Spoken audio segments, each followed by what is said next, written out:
সারা রাজ্য জুড়ে চলছে আরজি কর কাণ্ডের বিক্ষোভ। জাস্টিসের বিচার চাই দাবি চিকিৎসক সহ সাধারণ মানুষের। তবে এই আরজি কর কাণ্ডে চিকিৎসককে ধর্ষণ খুন তদন্তে এবার অভিযুক্তদের পলিগ্রাফ টেস্ট করাতে তৎপর সিবিআই। তবে কি এই পলিগ্রাফ টেস্ট জানেন কি?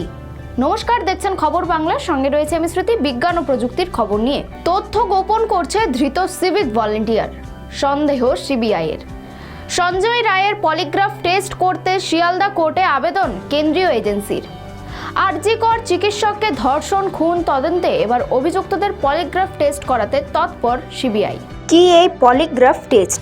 তদন্তের ক্ষেত্রে পলিগ্রাফ টেস্ট সাধারণত করা হয় কোনো ব্যক্তি মিথ্যে কথা বলছে কিনা তা জানার জন্য। পলিগ্রাফ টেস্ট যখন করা হয় সেখানে 4 থেকে 6টি সেন্সর দেওয়া থাকে। পলিগ্রাফ হলো একটি মেশিন যেখানে সেন্সর থাকে, একাধিক সংকেতগুলি কাগজের একটি স্ট্রিপে রেকর্ড করা হয়। সেখানে শ্বাসের হার, শ্বাস প্রশ্বাসের পরিবর্তন, রক্তচাপ এবং কতটা ঘাম হচ্ছে তা পরীক্ষা করা হয়। সাধারণত হাত এবং পায়ে সেন্সর যোগ করা হয়।